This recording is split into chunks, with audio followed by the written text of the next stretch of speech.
Entonces, nosotros podemos decir que en 1821, en esa constitución, no, no está representado Bolívar, porque la abolición de la esclavitud no Bueno, tiene sentido, ¿no, profesor? digamos que a ver, la constitución del Profe, pero aguantemos un momentico ahí y vamos a arrancar ahorita con el programa.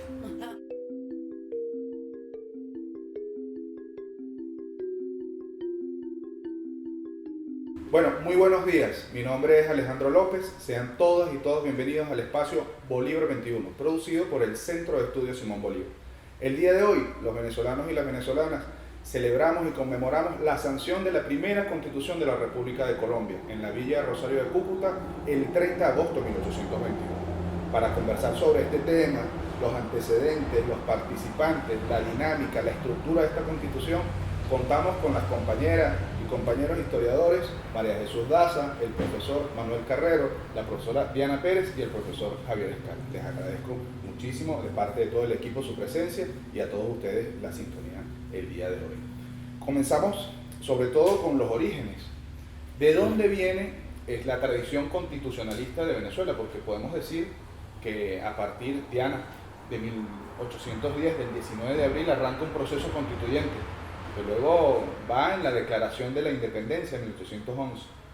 Venezuela promulga la primera constitución de las colonias de España en América.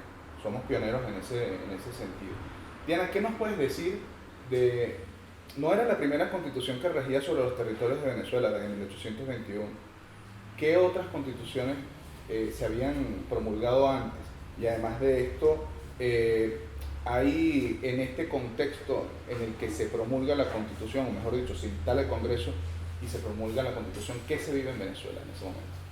Bueno, tenemos en la primera tenemos la del 11, ¿no? Que es la primera del territorio de los españoles.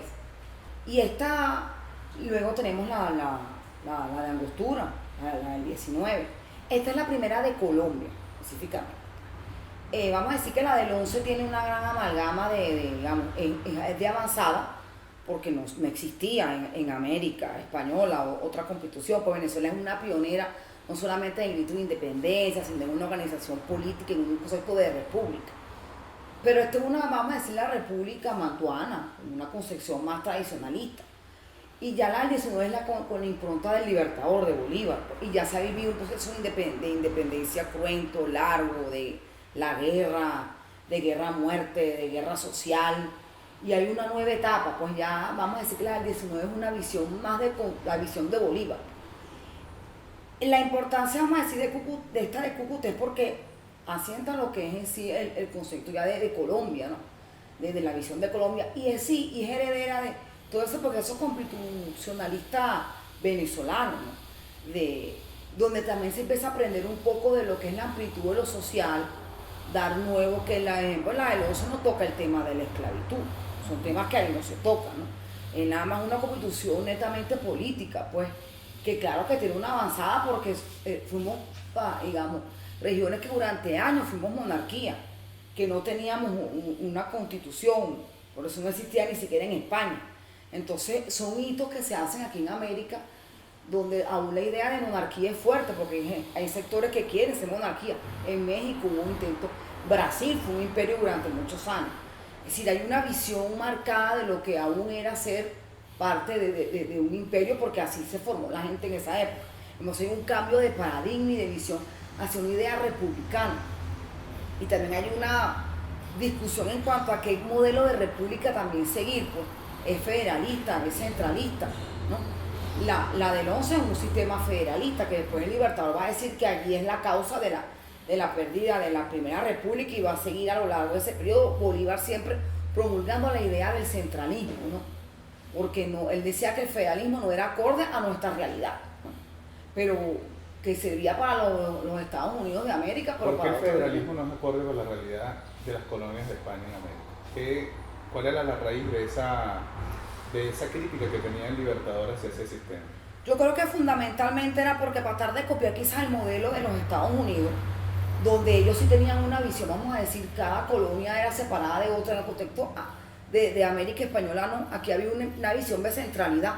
Por ejemplo, la visión de Caracas. Caracas siempre fue un centro importante, pues.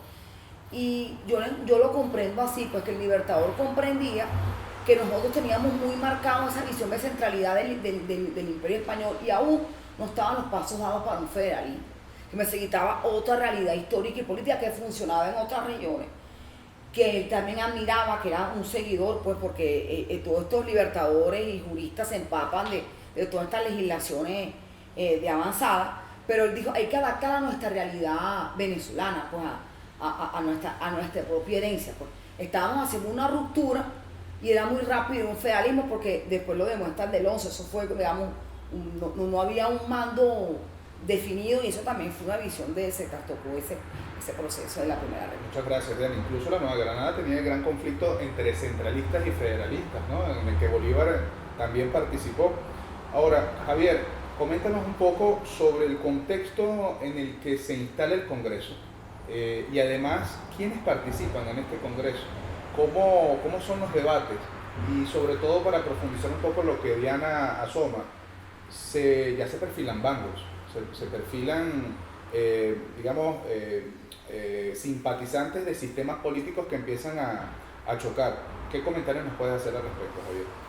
Bueno, lo primero es que el Congreso, su instalación se da es para ratificar la ley fundamental. Hay que decir que la República de Colombia nace en principio por un decreto del Libertador que se ratifica o se sanciona en primer lugar en Angostura, el 17 de diciembre de 1819, pero había un problema, que la Nueva Granada no estaba representada allí, nada más estaba la provincia de Casanare con 3 diputados. Ya Javier, disculpa, la provincia de Casanare, para que nos ubiquemos, ¿dónde está? Está después en la ribera sur del río Arauca. O sea, que es pegada a los llanos venezolanos. A los llanos venezolanos. Era la frontera con la provincia de Barinas, ¿no? que comprendía lo que hoy es el estado Apure, Barinas y Portugués. ¿Cuándo comienza el Libertador a convocar este congreso que se instala en 1821? Bueno, el congreso comienza o sea, la convocatoria la hace el Congreso de Venezuela, el Congreso Constituyente que está en Guayana, en Angostura, ¿no? Y comienza a hacerse en el año 1820, precisamente para eso, porque hay unas quejas de Cundinamarca que están diciendo, bueno, usted sancionó una ley que nos da una unidad con Venezuela, pero a nosotros no se nos ha preguntado si queremos o no formar esa república, ¿no? Entonces Bolívar faculta la reunión de un Congreso General, que es el nombre real que tiene este Congreso. Se le llama Congreso de Cúcuta por donde se realizó, pero su nombre real es Congreso General de la República de Colombia, que se da en 1821. El Congreso de Venezuela da la convocatoria y Rosio es el que está facultado para redactar el reglamento, ¿no? El reglamento decía que eran 5 diputados por cada una de las provincias, en total eran 19 provincias. Finalmente no se dio eso, la máxima diputación que participó en el Congreso llegó a 71 y el Congreso se instala con 57 representantes, la Constitución se sanciona con 61 y termina legislando 71. Este Congreso debía reunirse en la Villa del Rosario, a las afueras de Cúcuta, el 1 de enero de 1821. ¿Por qué no se reúne? ¿Qué está pasando en ese momento? ¿En qué contexto se hace esa convocatoria? Bueno, el contexto que se da, primero, es un estado todavía de guerra, todavía Colombia no está conformada territorialmente, falta Quito, que no se ha sumado al proyecto, Panamá tampoco se ha sumado, la provincia de Caracas tampoco se ha sumado, se sumará después de la batalla de Carabobo, entonces todavía tenemos una república que está en construcción y que en paralelo a esa construcción se está intentando convocar un congreso. ¿Por qué se da el retraso? Bueno, el retraso se da porque Rosio, que era el vicepresidente interino y que era el que estaba facultado para instalar el Congreso, muere en marzo de 1821. El sucesor de Rosio, Luis Eduardo Lazuola, muere también, y finalmente es Nariño quien termina instalando el Congreso el 6 de mayo de 1821. ¿Por qué mueren? Bueno, porque en la Villa del Rosario era un lugar muy insalubre, no había buena comida, las aguas eran malas, no había insuficiente, no tenía la capacidad para reunir un congreso. Muchos de los diputados tuvieron que pernoctar afuera de la Villa del Rosario porque no había hospedaje, etc. Y para una muestra, enfermaron 5 representantes y 2 murieron, los 2 vicepresidentes iniciales. A ver, ya Diana nos ha asomado que había distintas tendencias políticas, ¿no? Por un lado los federalistas, que están muy influidos por el modelo norteamericano, como tú bien señalas, Diana, de la constitución de las 13 colonias, pero también los centralistas, que era el bando bolivariano. Podemos decirlo así, Javier, ¿qué tipo de debates habían? ¿En qué elementos podríamos decir que había un choque? Bueno, la facción entre federalistas y centralistas están desde que comienza el proceso, desde el año 1810-11 están, ¿no? En la Nueva Granada, esto se dio presente siendo uno de los máximos representantes de ese primer periodo del centralismo, Antonio Nariño, y del federalismo, Camilo Torres, ¿no? Pero ya aquí en el año 21, sí están perfilados, tenemos la mayoría del Congreso, buena parte de este Congreso conformado en su mayoría por abogados, también habían religiosos y habían ciudadanos comunes, o sea, ciudadanos que tenían un oficio, también habían algunos militares. La mayoría de estos diputados eran amigos de Santander, o sea, eran compañeros, tenían alguna relación con Santander y compartían una idea de una federación. De hecho, el primer gran debate para sancionar, para ratificar la ley fundamental que se termina ratificando el 12 de julio, era bajo qué forma de gobierno nos vamos a unir en una república, si vamos a hacer una república centralista o vamos a hacer una república confederada, o sea, vamos a hacer una confederación entre Venezuela y la Nueva Granada. En eso se llevó más o menos una semana y finalmente se acuerda una república centralista. Tenemos la presencia ahí de Antonio Nariño, que siguió siendo fiel a su idea centralista, y hasta tu proyecto constitucional. En ese proyecto él proponía un sistema unicameral y elecciones directas. Él no apostaba por el carácter censitario. Otra de las cosas que se comenzaron a debatir allí, era el patronato regio, si debía o no existir, finalmente se aplica, y la cuestión de los esclavos, ¿no? En la Constitución del año 1811, lo que se habla de los esclavos es que se prohíbe el tráfico, pero la esclavitud se mantiene. Vamos a quedarnos ahí un momento, Javier, para continuar con el profesor Manuel Carrero, porque precisamente antes estábamos hablando sobre hay una gran diferencia generacional. Ya existe en el año 21, ya han pasado 10 años de guerra, está la generación de los libertadores, la generación militar venezolana, vamos a ponerlo esquemáticamente así, y aquí en Cúcuta parece que hay una participación política de otra generación, de los jóvenes abogados, ¿no? Profesor, yo quisiera preguntarle, en principio, ¿no? ¿Qué tanta influencia tuvo esa generación de neogranadinos en este texto constitucional? ¿Cómo es este texto? ¿Cómo es su estructura? ¿Qué tanto hay del espíritu de Bolívar? O sea, ¿qué tanto hay de angostura en Cúcuta? A ver, hay que tener en cuenta que este es el Congreso plataforma de lo que Bolívar pensaba que era una potencia, y así la veían desde el norte. Y no hay que dejar al margen que esta es una idea de los venezolanos, de crear a Colombia. Tampoco hay que dejar de lado que en el año 13 los venezolanos encauzaron la campaña admirable y le dieron libertad a Colombia. Desde el frente atlántico limpiaron todo aquello de enemigos y luego pusieron enfrentados al gobierno de Tunja y al de Cartagena para autorizar el pase a Venezuela. Eso tenía una significación que era que, desde luego pasan con tropas, con armas, con símbolos venezolanos y vienen aquí. Eso es poco conocido y no está en la pregunta que está haciendo Alejandro, pero es fundamental que nosotros entendamos que esa campaña, tanto en la parte de la Nueva Granada, concretamente del cauce del Magdalena, como en la terminación de esa campaña Caracas, vienen venezolanos, pero vienen colombianos, vienen armas colombianas, vienen banderas venezolanas y viene la denominación del Ejército Unido. Eso comúnmente no se sabe y es una parte interesada. Ya desde el 13, profesor. Claro, hay una unión de facto en la guerra. Exactamente, porque cuando un joven en Colombia o en Venezuela sepa que aquel fue un triunfo de un pueblo unido, bueno, sobran los comentarios para lo que hoy se presenta. Entonces, esa es una parte. La otra parte es que la campaña que libera finalmente al antiguo virreinato, después de la reposición de ese virreinato por parte del ejército expedicionario que comandó el general Morillo, entonces hay como una reiteración. La voluntad de los colombianos, de los neogranadinos y de los venezolanos es ser libres y vamos unidos.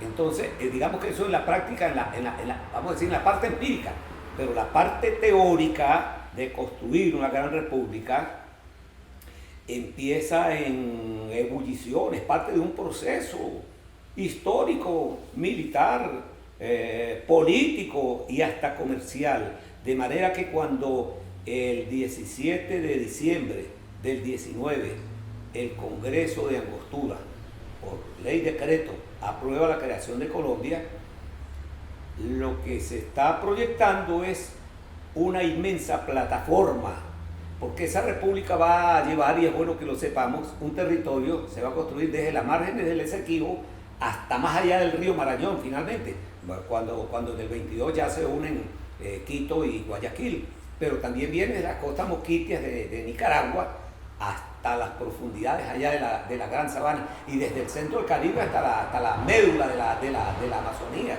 de tal manera que aquella concepción no escapaba a Bolívar y a los libertadores en general. No hay que ser que Bolívar lo hacía y lo sabía todo.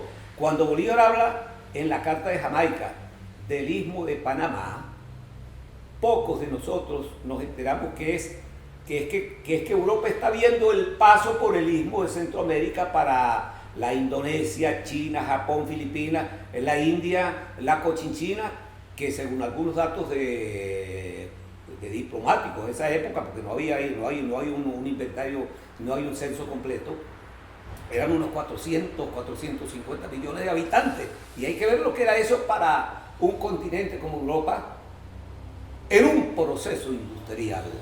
Entonces, estamos viendo que Bolívar también está pensando en aquello, ¿no?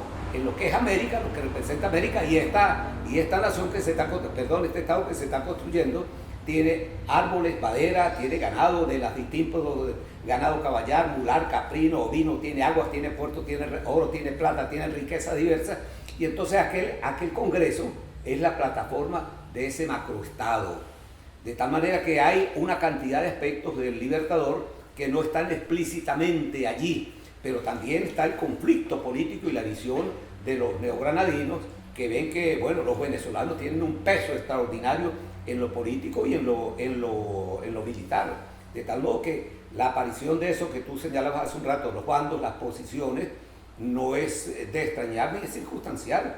Ellos están viendo cuál va a ser el papel de la Nueva Granada y de los intereses de la Nueva Granada, porque aquello no estaba amalgamado. ¿Cómo se rigen? ¿Cuáles son los principios en los que se rige este gran Estado, profe? Porque bueno, hay un proyecto geopolítico. De hecho, en la Constitución del año 11 se habla del continente colombiano, ahí está la impronta de Miranda, ¿no? Sí. Si bien está ese proyecto y ya hay ese gran paso jurídico, institucional, en la Carta Magna, ¿cuáles son los principios de esa Carta Magna? Y retomando, profe, ¿cómo está presente el pensamiento bolivariano ahí? El pensamiento bolivariano está de distintas maneras, ¿no? Primero, la concepción de un Estado fuerte, sólido, centralizado. Ese es un aspecto fundamental. Un Estado que sea central y que sea democrático, pero además en el pensamiento bolivariano está lo que ya estaba discutido, se había previsto, no estaba discutido totalmente en el Congreso de Angostura. La educación. La abolición de la esclavitud, eso se discute en el Congreso Pero queda la esclavitud todavía. Claro, ¿no? porque es que los intereses son demasiado fuertes, sobre todo los representantes de la Nueva Granada, que era una nación mucho más grande numéricamente que la de Venezuela y que tenía muchísimo más intereses. Todo lo que es el Cauca lo que es de Cundinamarca hacia abajo, para decirlo de alguna manera, eso eran miles y miles de esclavos en unidades de producción y allí habían intereses sumamente importantes. De tal manera que entonces aquel proyecto de Bolívar de hacer un Estado centralizado lo ven con bastante atención y hay que tener en cuenta que eso, lo que decía Diana hace un momento, el reflejo de los Estados Unidos, pero también hay otros autores venezolanos, Vallenilla y creo que Vicente Iragorri, dice, pero había experiencias ya de una vida no digamos federalizada, pero sí vista por el desarrollo de las poblaciones indígenas que tenían unas formas similares, parecidas, que podían inspirar el mundo federalizado posteriormente. Pero eso era aquí, allá era otra realidad. De tal manera que entonces ese espíritu de Bolívar entra y los planteamientos de Bolívar entran en debate.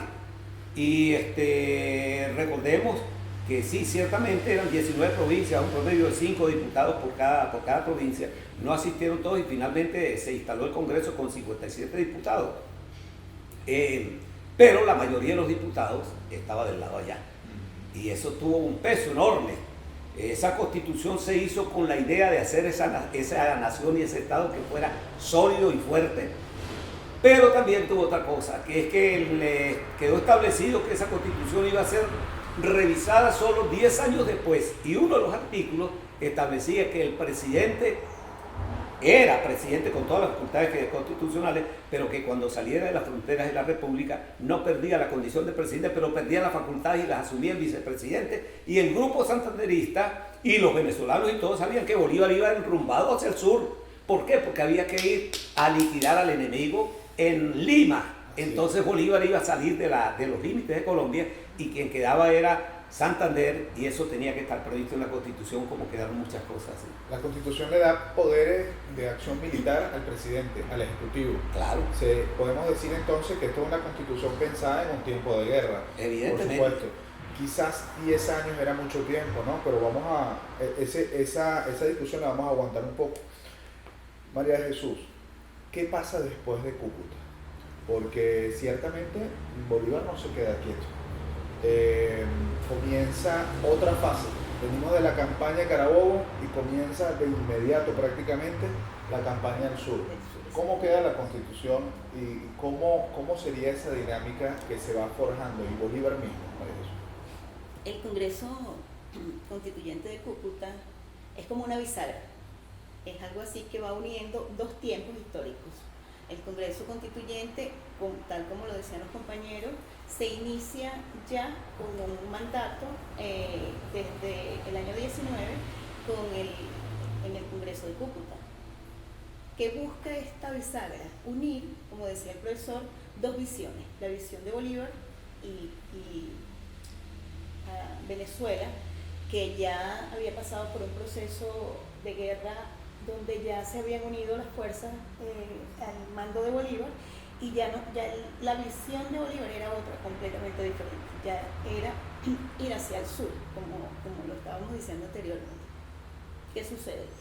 Que en el Congreso de Cúcuta se tiene que legislar sobre 4 bases fundamentales, que son la construcción de un Estado y con ello la construcción de toda una estructura jurídica que ya se había iniciado con todo lo que son las leyes fundamentales de Colombia, igual en el año 19, y que se vienen a discutir ahora en el Congreso de Cúcuta con este nuevo grupo de jóvenes juristas que vienen de la Nueva Granada, para poder ver ambas visiones, la visión desde los juristas venezolanos, los militares venezolanos, todo el grupo, como decías tú, de la primera generación de la independencia, para poder hacer una amalgama con lo que es la próxima generación, que es la que se tiene que encargar a partir del año 21 hasta los 10 años siguientes, tal como lo dice la Constitución, de estructurar todo lo que iba a ser esa gran república. ¿El Libertador no estaba muy contento con la Constitución? ¿O sí? Bueno, mira, el Libertador sabía que tenía que delegar. Él tenía que delegar porque él estaba en guerra. Había una gran diferencia entre la visión de Santander, los santanderistas, y la visión de los bolivarianos. Bolívar estaba claro en todas esas visiones. La visión de Bolívar como como lo estuvimos hablando anteriormente, era una visión mucho más universal. Bolívar veía... ¿Por qué, María Jesús? ¿Qué diferencia Bolívar en su vida de Santander, por ejemplo, de Páez? La visión de Bolívar es la visión de un hombre que ha recorrido el mundo. La visión de Bolívar es la de un hombre que ya conoce el Caribe, ya conoce México, conoce toda la experiencia de Haití, conoce Europa, conoce España, estuvo en Italia, estuvo en Francia, conoció a Napoleón, vio como un hombre que él admiraba como militar se corona como embajador. Entonces ya ahí él como emperador, y entonces allí empieza él a definir todo lo que va a ser su andar político, su andar militar y todo lo que es la vida, que lo va a definir como libertador. ¿Santander nunca salió de la Nueva Granada? No, la diferencia entre Bolívar, Santander y Páez, y es lo que más tarde nosotros podemos ver con la Cosiata, es que para Páez el mundo era Venezuela, para Santander el mundo era la Nueva Granada y después Colombia. Para Bolívar no, para Bolívar la patria era el mundo. Bolívar tenía una visión muchísimo más amplia. La visión de Libertador era más parecida a la visión de Miranda, y por eso son dos personajes históricos que siempre nosotros podemos visualizar uno al lado del otro. A Miranda como el precursor, porque era un hombre de mundo, era una persona que logró ver las revoluciones, y a Bolívar también como un estadista que también logró ver cómo se desenvolvía un momento histórico sumamente importante. Porque un momento histórico sumamente importante porque era un cambio de época. Estábamos saliendo de todo lo que era el mundo feudal, el mundo monárquico, y vamos hacia la modernidad. O sea, a finales del siglo XVIII, inicios del siglo XIX, es un momento de auge, de cambio, donde toma el poder todo lo que es la burguesía.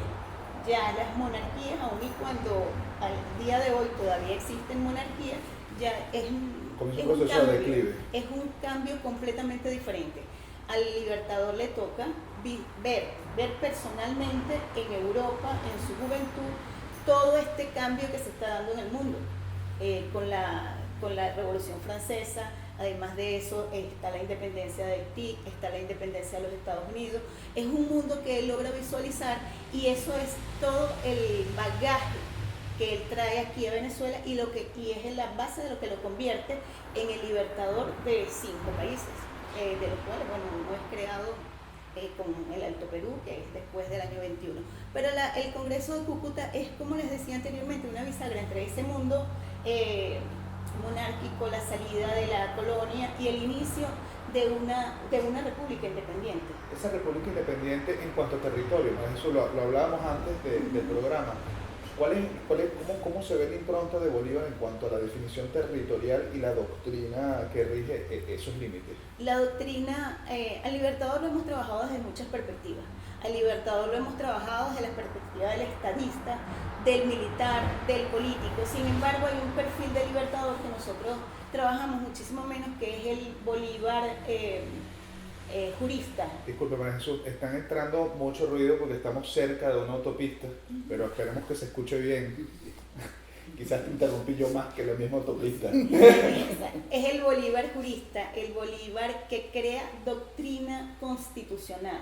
Entre los aportes más importantes de Bolívar, sobre todo en el Congreso Constituyente de Cúcuta, está todo lo que tiene que ver con el derecho romano. Hasta el año 1821, y desde la Constitución del 11, nosotros definíamos los límites de la Capitanía General de Venezuela, de la provincia de Venezuela, de todo lo que era nuestros territorios, con el derecho romano, con lo que tiene que ver con el utis possidetis juris, que es lo que poseías, poseerás.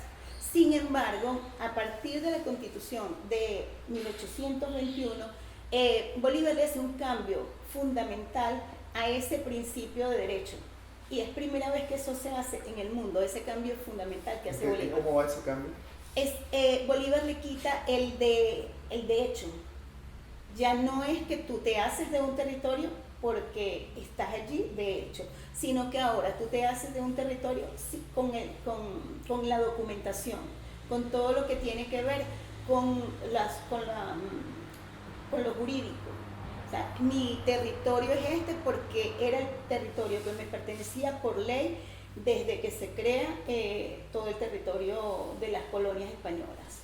Ya no es posible en ese momento y con la Constitución del 21 que ningún otro estado se haga un territorio aquí en todo lo que tiene que ver con la Colombia la Grande, de facto o de hecho. Por conquista, por invasión, por hecho Exactamente, de fuerza. exactamente, no es posible.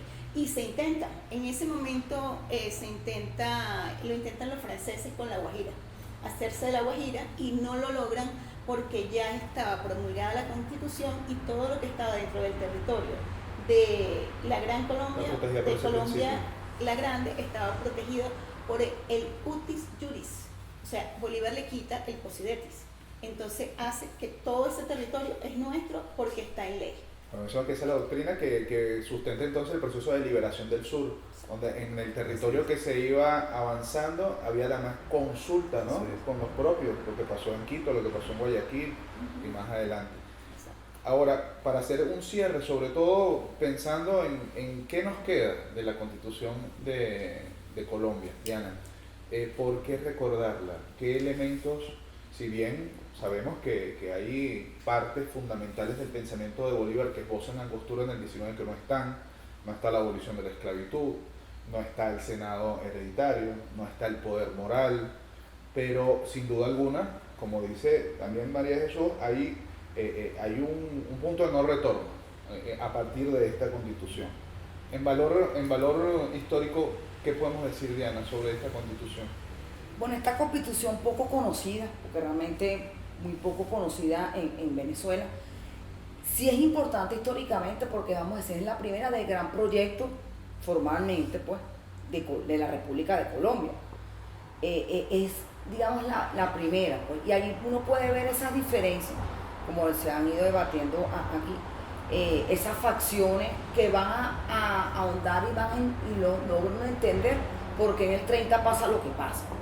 Es decir, ya habían diferentes, ya terminando la guerra, ya en territorio colombiano, se empieza a jugar a la política. Entonces hay varios sectores que tienen diferentes visiones de lo que es ser Colombia, o diferentes visiones de lo que era ya luego de ser independiente. Personas que tienen sus apetencias personales, ¿no? Porque hay sectores que tienen sus intereses personales y que no están tan convencidos en el gran ideal de Bolívar, y por eso yo siento que Bolívar a lo mejor no está satisfecho en sí con ese proyecto, porque él siente que mucho de sus grandes ideas o de lo que él quería que fuera la nueva república no estaba allí plasmado. Pero concretamente ya existe, viéndolo en la perspectiva práctica, existe una estructura jurídica, administrativa, que permite que Bolívar continúe la guerra, ¿no? Claro, porque, burocrática. claro, porque era necesario para como dijiste anteriormente, para acabar con el enemigo. Pues.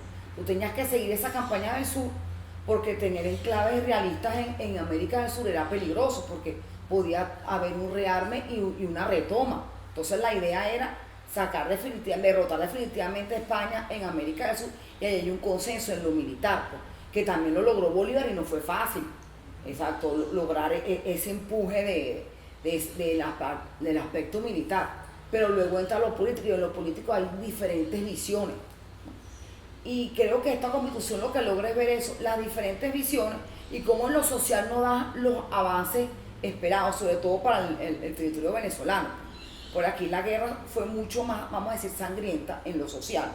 Y el pueblo ya a partir del 15, que Bolívar lo entiende, hay una visión distinta, pues, mayores aspiraciones, que quizás esa Constitución no lo alcanza. No queda abolir la esclavitud, pero sí se elimina el tributo indígena. Exacto, sí tiene avance, antes, pues uno a veces diría, es que le faltó más, pero de no tener nada, es decir, es un proceso paulatino. Pues. Sí, y se legaliza la manutención también, en cierta forma, con esta Constitución.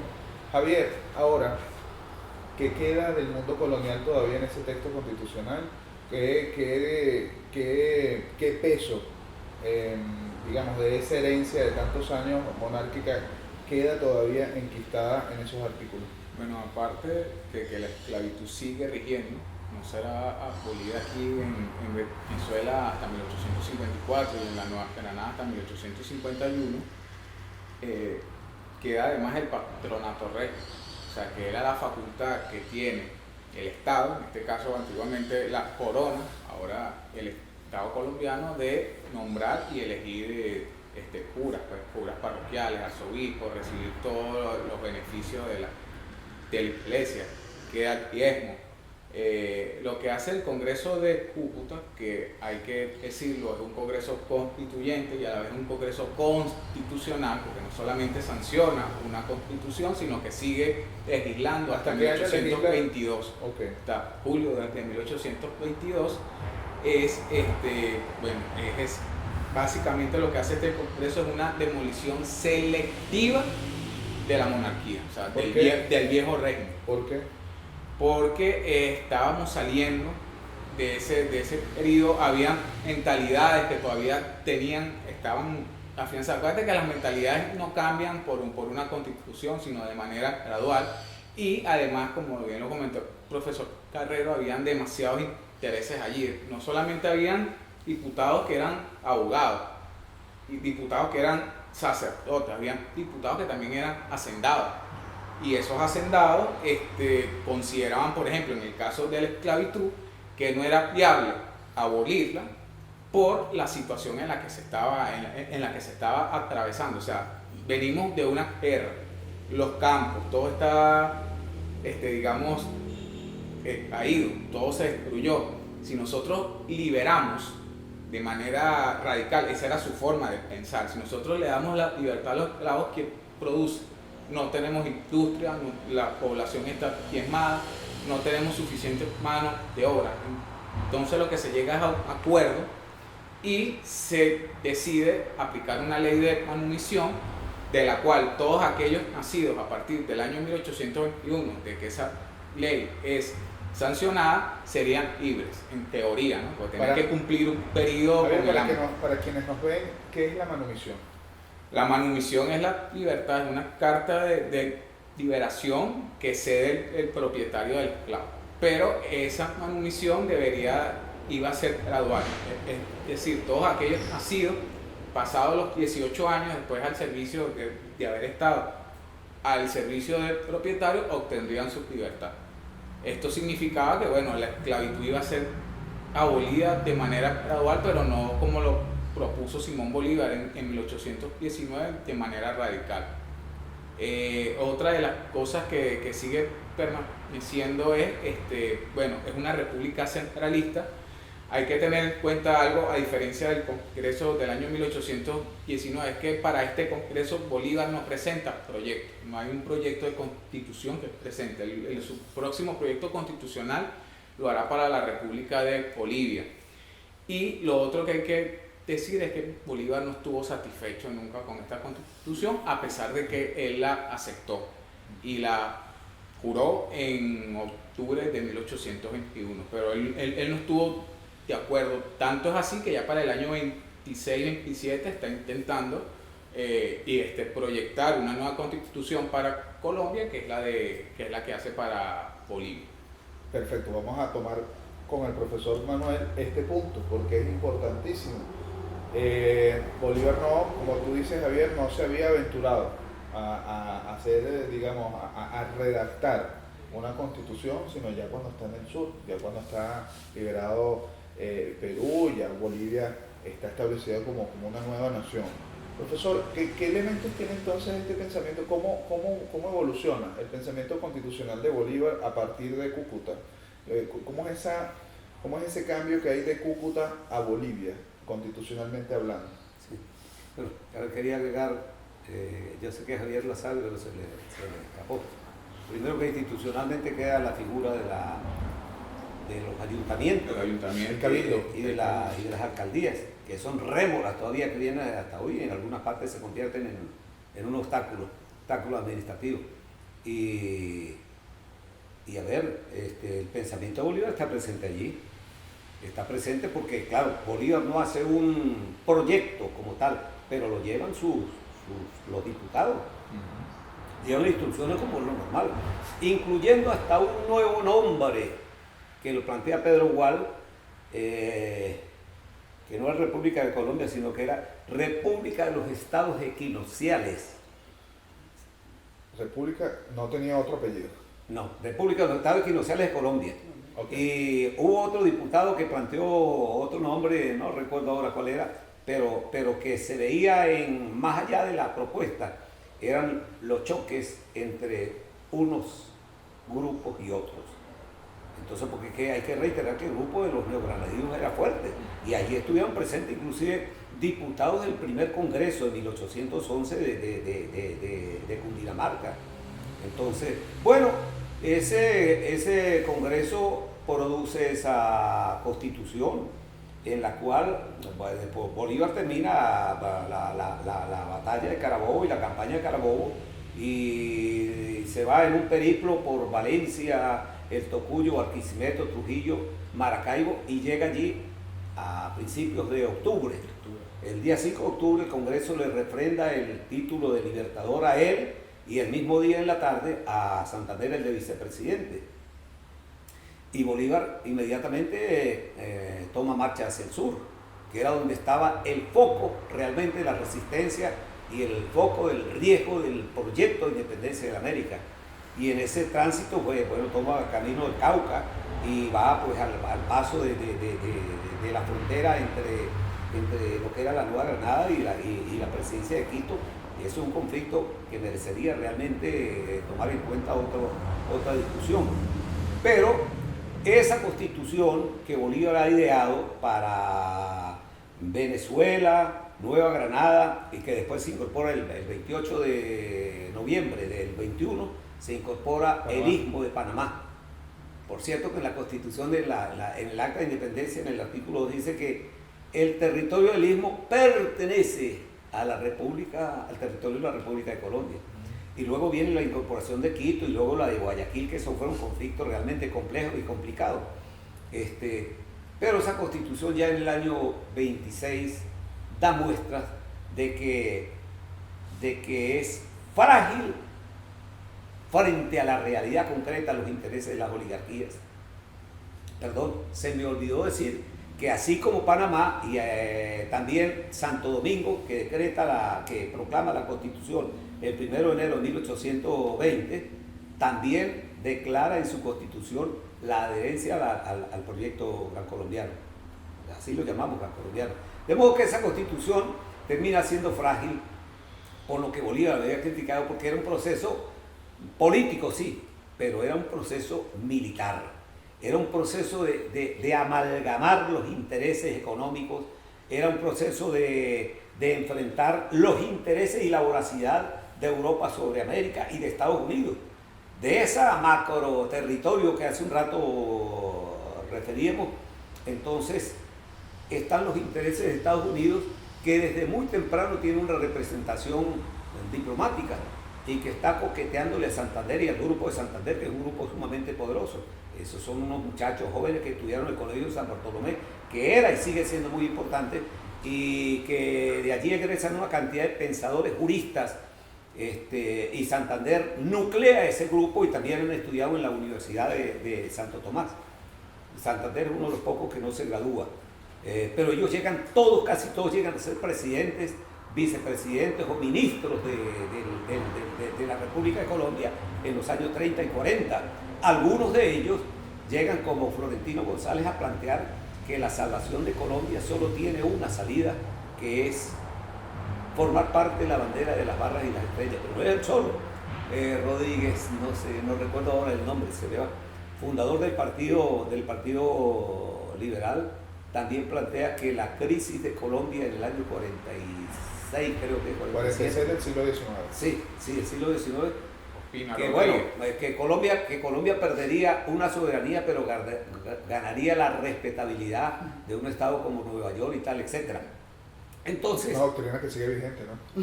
sí, desde luego. Es decir, los problemas de hoy no se pueden entender con Colombia, de esa fragilidad, esa adherencia a Washington no se puede entender si no buscamos la formación, la fragua del Estado colombiano en su momento matricial.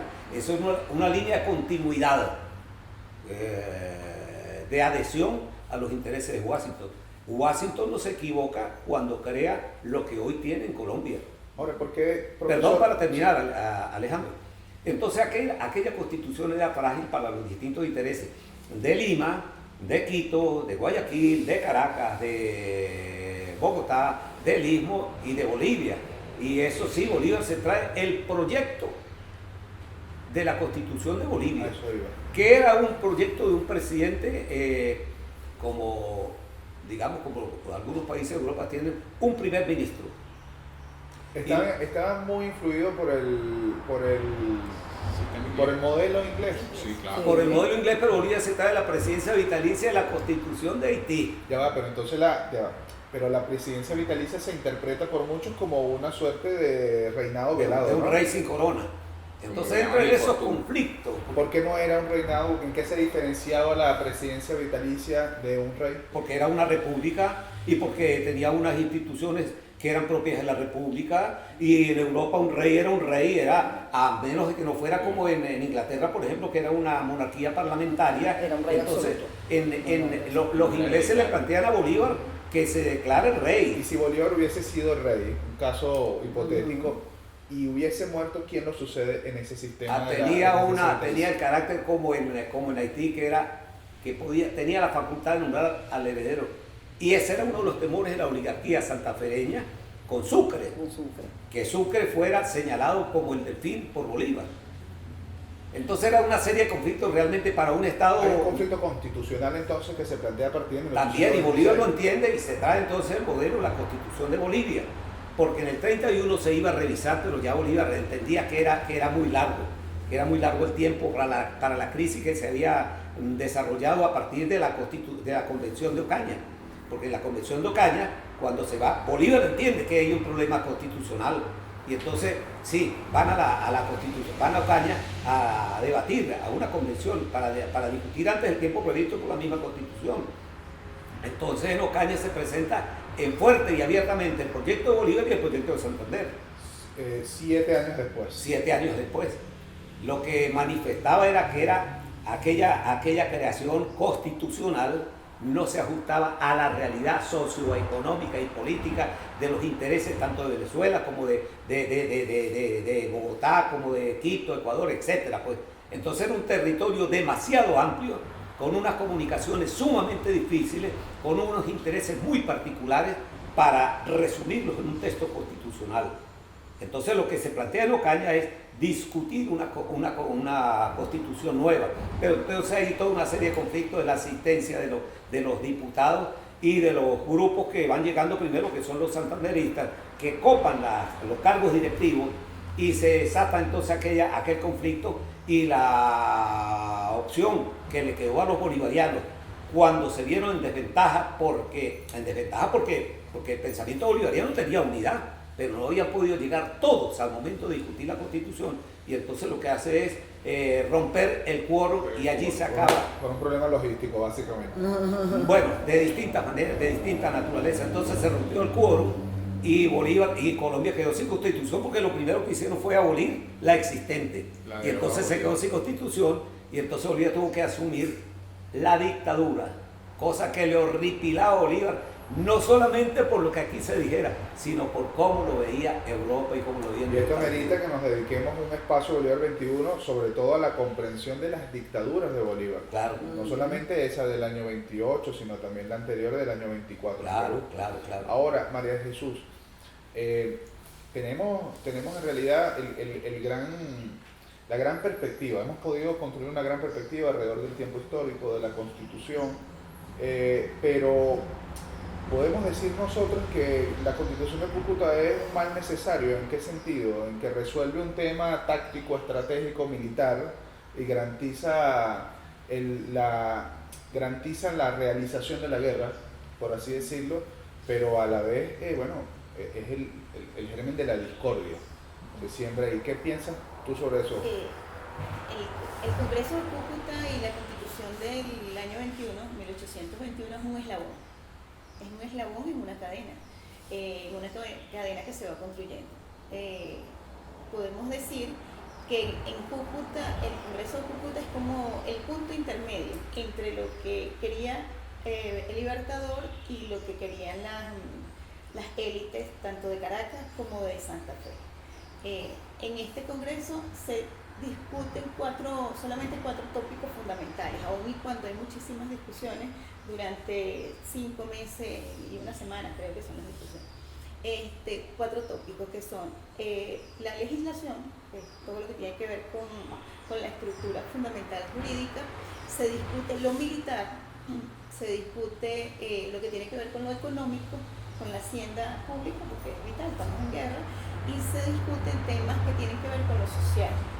Con lo social se hacen avances, aun y cuando es una constitución que es muy vilipendiada, precisamente porque no era la constitución que quería el Libertador, allí se hacen avances. ¿Qué avances si todavía hay esclavos? Se hacen avances en un tema fundamental para el momento, que es en el sector educativo. Se discute mucho, y una de las áreas en las que más se legisla es en el tema de la educación, de cómo va a ser todo el sistema educativo, tanto en Venezuela como en Cundinamarca. Y en las otras provincias que se van sumando al proyecto bolivariano. Podemos decir que la educación popular robinsoniana está presente entonces en Cúcuta, en la impronta, en cómo la necesidad de establecer el ciudadano por vía de la educación. Es más o menos, una de las discusiones habla que tiene específicamente porque tiene que haber mínimo una escuela por cada 100 habitantes. Y eso es un avance. Otro punto que a mí personalmente me llama mucho la atención de la Constitución del año 1821 es la abolición del Santo Oficio, de la Inquisición, que es algo que no se toma mucho en cuenta. 10 años después de declaración de independencia todavía la Inquisición estaba vigente. Aquí. En la zona realista, en el territorio realista. Exacto. Pero es la Constitución de Cúcuta la que realmente la lleva. Oficializa ya la eliminación. La abolición. Y es algo muy extraño porque, aunque nosotros aquí en Venezuela, como lo comentábamos con el profesor temprano, todavía se mantiene alguna institución por allí en La Guaira, en el sitio donde es más fuerte todo el tema de la Inquisición, que es en Cartagena, en Colombia, que es donde está el Santo Oficio como tal, sí, instituido. Pero es un tema que es raro, ¿no? Porque claro, no se toca mucho. Entonces este es uno de los aportes y de los avances que se hacen. Bueno, podemos decir entonces que estamos ante un texto constitucional que, si bien estuvo primero convocado el Congreso en la guerra, en plena campaña en Carabobo, pocos días después de que se reinician las hostilidades, el 28 de abril y el 6 de mayo está instalado. Correcto. Se logra tener convocatoria de buena parte de las provincias que están en guerra, que se reúnen en Cúcuta. El vicepresidente se muere, y el que le sigue se muere también, pero el Congreso continúa. Se logra mantener entonces creo yo, como una de las grandes preocupaciones de Bolívar, que es la institucionalidad, porque Bolívar tuvo, digamos, mucha tensión, cómo no, con el Parlamento, con el Congreso, pero siempre estuvo supeditado y subordinado al Congreso, tanto siempre, que en el año 24 le quitan el mando militar. Siempre. Así que bueno, podemos tener una perspectiva muy amplia. Yo les quiero agradecer en nombre del equipo del Centro de Estudios Simón Bolívar, a ustedes, María de Jesús Daza, el profesor Manuel Carrero, Diana Pérez y Javier Escala, por acompañarnos el día de hoy. Estamos en el bicentenario de la sanción de la primera Constitución de la República de Colombia, que crea Bolívar en Angostura en 1819. Para nosotros, desde el Centro de Estudios Simón Bolívar, ha sido un gran placer. Los invitamos a seguir nuestras redes sociales, donde se está transmitiendo esta conversación del día de hoy y que están cargados todos nuestros contenidos. De nuevo, ha sido un gran placer a todas y a todos. Mantengan la sintonía a todos quienes nos ven, a todos y todas quienes nos ven. Y aquí estamos hablando de Bolívar, hablando de la revolución, de la independencia, y seguimos en contacto. Muchas gracias.